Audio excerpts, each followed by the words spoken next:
ধান দিয়ে তৈরি হলো দুর্গা প্রতিমা। আকর্ষণীয় এ প্রতিমা দেখে খুশি ভক্ত ও দর্শকরা। মেহেদী হাসান তামিমের প্রতিবেদন, জানাচ্ছেন সুরাইয়া আক্তার। এক একটি সোনালী ধান দিয়ে শিল্পীর সুনিপুণ হাতে তৈরি নাটোরের দেবী দুর্গার ব্যতিক্রমী প্রতিমা।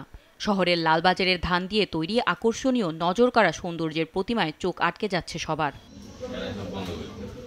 হিন্দু সম্প্রদায়ের সবচেয়ে বড় ধর্মীয় উৎসব শারদীয় দুর্গাপূজা সারা দেশের মতো নাটোরের ৭টি উপজেলায় ৩৫১টি মণ্ডপে অনুষ্ঠিত হবে। পূজা উপলক্ষে জেলার রবি সুতম সংঘের উদ্যোগে এই প্রতিমা বানিয়েছেন শিল্পী বিশ্বজিৎ পাল। বিশেষ কায়দায় প্রতিমায় একটি একটি সোনালী ধান বসিয়েছেন তিনি। মাটি দিয়ে হওয়ার পরে তখন ওটার উপর আঠা দিয়ে বিভিন্নভাবে সুন দিয়ে হাত দিয়ে ধীরে ধীরে ধীরে ধীরে ধীরে ওনাকে আমি আস্তে আস্তে গোটা ধানটা সাজানোর পর তখন ওই প্রতিমাটা দিয়ে তারপর আবার কালার সেটিং দিই। খুব কষ্ট হলেও দেবীর ব্যতিক্রমী এমন আকৃতিতে খুশি হয় শিল্পীরাও। ১.৫ মণ ধানে টানা ১ মাসের পরিশ্রমে প্রতিমায় এমন সৌন্দর্য ফুটে উঠেছে বলে জানিয়েছেন তারা।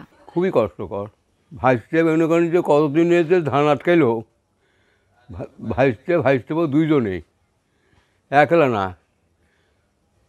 আমি পারি না, আমার চোখে চলে না। আকর্ষণীয় ধানের প্রতিমা দেখতে এখনই ভিড় জমাচ্ছেন ভক্ত ও দর্শক।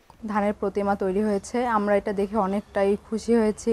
এই প্রথমবার ব্যতিক্রমী এক ধরনের প্রতিমা তৈরি করেছে। দুর্গাপূজা সবথেকে বড় পূজা, তাই আমরা সবসময় পূজা অনেক আনন্দ করি এই পূজাতে।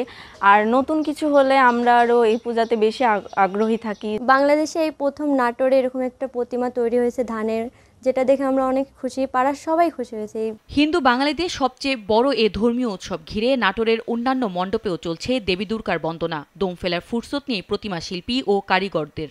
এবারের পূজায় কেটে যাবে সকল সংশয় ও সংঘাত, এই প্রত্যাশা ভক্তদের।